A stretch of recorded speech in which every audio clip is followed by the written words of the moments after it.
O apóstolo Paulo declarou destemidamente: porque não me envergonho do Evangelho de Cristo, pois é o poder de Deus para a salvação de todo aquele que crê.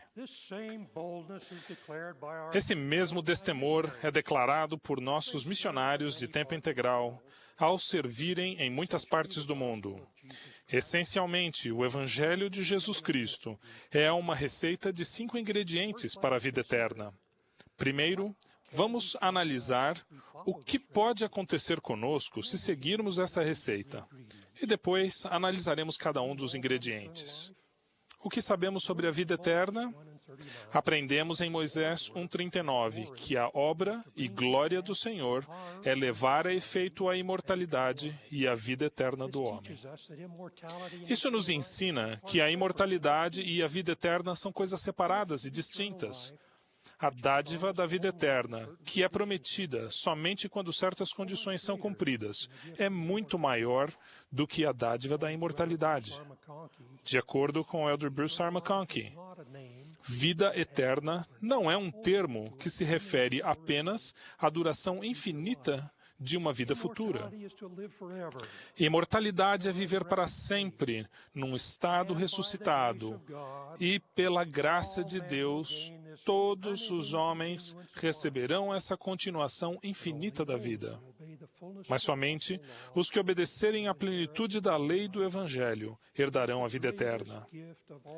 Ela é a maior de todas as dádivas de Deus, porque é o tipo, condição, espécie e a qualidade de vida que o próprio Deus desfruta.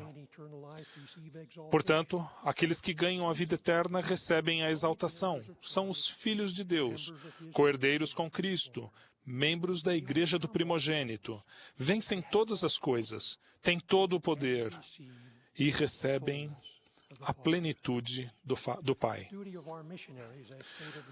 O dever de nossos missionários, conforme está declarado na página 1 de Pregar Meu Evangelho, é o de convidar as pessoas a chegarem-se a Cristo, ajudando-as a receber o Evangelho restaurado por meio da fé em Jesus Cristo, em sua expiação, do arrependimento, do batismo, de se receber o dom do Espírito Santo e de perseverar até o fim. Em muitos livros de receitas, há gravuras dos pratos perfeitos criados pelas receitas. A plenitude do prazer de cozinhar. Essas gravuras são importantes porque nos ajudam a visualizar o resultado se seguirmos estritamente as instruções dadas na receita. É importante começar tendo o fim em mente, mas o fim, representado pelas gravuras dos livros da receita, só é possível se tudo for feito corretamente. Se as instruções não forem seguidas, ou o ingrediente for deixado de fora, ou calculado erradamente, raramente se consegue o sabor e o aspecto desejados. A gravura de um prato perfeito, porém, pode servir de motivação para que tentemos novamente criar algo que é delicioso e belo. Quando pensamos na vida eterna, que imagem me vem à mente? Creio que se pudéssemos criar em nossa mente uma imagem clara e verdadeira da vida eterna, começaríamos a comportar-nos de modo diferente. Não precisaríamos ser incitados a fazer as muitas coisas envolvidas na perseverança até o fim, como fazer as visitas de mestres familiares e professores visitantes, assistir às reuniões, ir ao templo, ter uma vida moralmente limpa, orar ou ler as Escrituras. Teríamos o desejo de fazer todas essas coisas e ainda mais, porque saberíamos que elas iriam nos preparar para chegar a um lugar pelo qual ansiamos muito. Porque em seu propósito, os missionários precisam dar prioridade a ajudar as pessoas a adquirir fé em Jesus Cristo e na expiação? Para aceitar o Evangelho de Jesus Cristo, as pessoas precisam primeiro aceitar aquele a quem o Evangelho pertence. As pessoas precisam confiar no Salvador e no que Ele nos ensina. Precisam acreditar que Ele tem poder de cumprir as promessas que nos fez em virtude da expiação. Quando alguém tem fé em Cristo, aceita sua expiação e seus ensinamentos. e os aplique em sua vida. O Salvador ensinou seus discípulos, conforme está registrado no capítulo 27 de 3º Nefe, a interdependência que existe entre o seu evangelho e seu ministério terreno e a expiação, quando disse: Eis que vos dei o meu evangelho, e este é o evangelho que vos dei, que vim ao mundo para fazer a vontade de meu Pai, porque meu Pai me enviou. E acontecerá que aquele se arrepender e for batizado em meu nome, será satisfeito. E se perseverar até o fim, eis que eu o terei por inocente perante meu Pai no dia em que eu me levantar para julgar o mundo. A fé em Jesus Cristo e em sua expiação faz com que nos voltemos a Ele. O mundo ensina que ver é crer, mas nossa fé em nosso Senhor nos leva a crer para que possamos vê-lo e no plano do Pai para nós. Nossa fé também nos conduz à ação. Ela nos leva aos compromissos e às mudanças associadas ao verdadeiro arrependimento, conforme Amulek nos ensinou no capítulo 34 de Alma.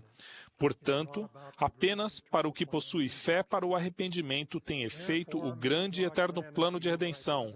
Portanto, permita a Deus, meus irmãos, que comeceis a exercer vossa fé para o arrependimento, que comeceis a invocar seu santo nome, para que tenha misericórdia de vós.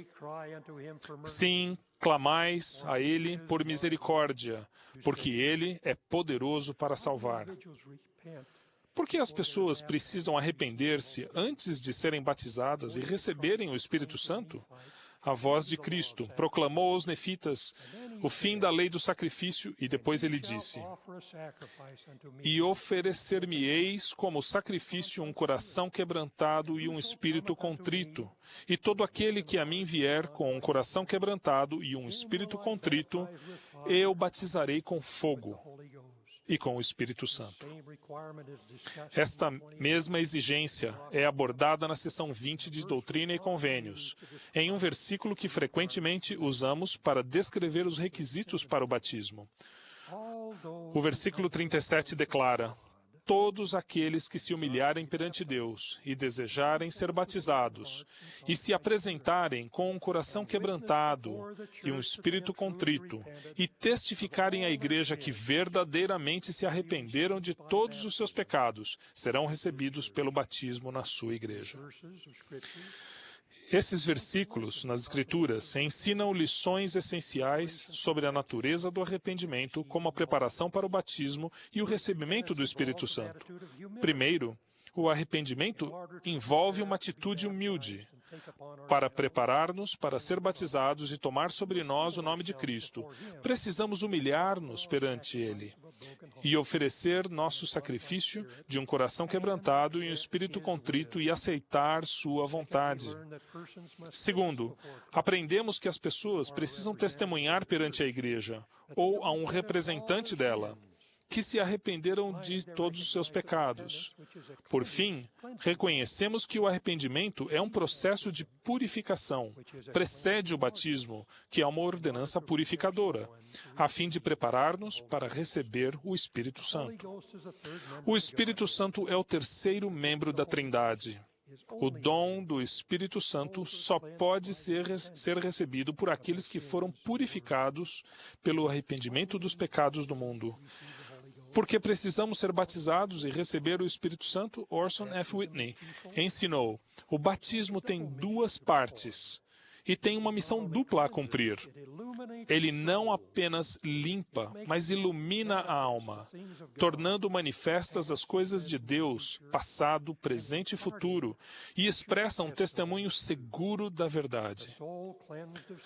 A alma purificada do pecado está em condições de desfrutar a influência constante do Espírito Santo, que não habita em tabernáculos impuros. A água do batismo começa o trabalho da purificação e iluminação. O batismo do Espírito o completa. A ordenança do batismo por água e fogo é descrito por Nefe como uma porta.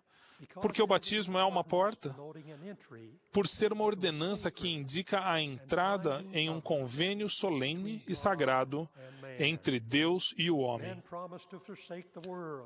Os homens prometem abandonar o mundo, amar e servir ao próximo, visitar os órfãos e as viúvas em suas aflições, proclamar a paz, pregar o Evangelho, servir ao Senhor e guardar seus mandamentos. O Senhor promete derramar seu Espírito com mais abundância sobre nós e redimir seus santos, tanto física como espiritualmente, contá-los entre os da primeira ressurreição e conceder-lhes vida eterna.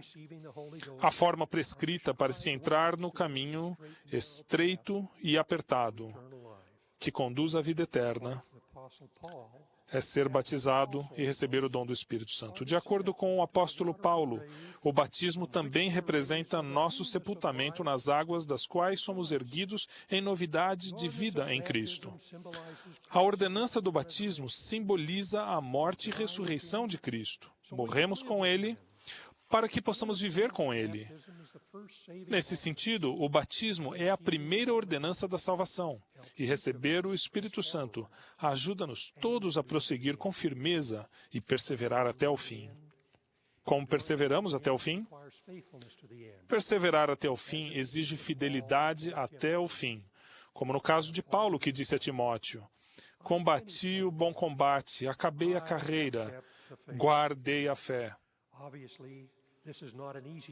Obviamente, essa não é uma tarefa fácil.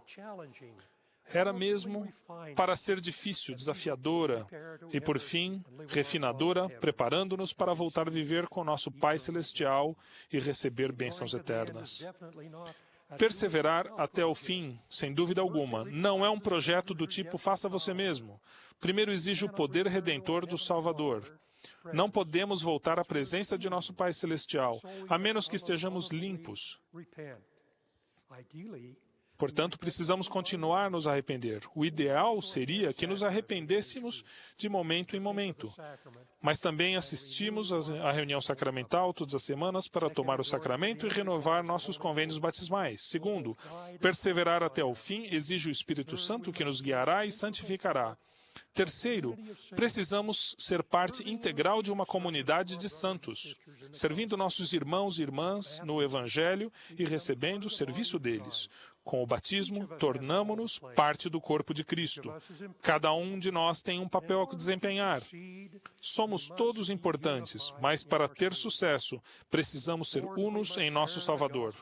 Quarto, precisamos compartilhar o Evangelho com as pessoas. As promessas que recebemos por levar ainda que seja uma única alma para o Senhor são profundas e eternas. Além disso, o Evangelho naturalmente aprofunda as razões naqueles que o compartilham frequentemente. Por fim, precisamos sempre manter a fé e a esperança em Cristo para perseverar até o fim.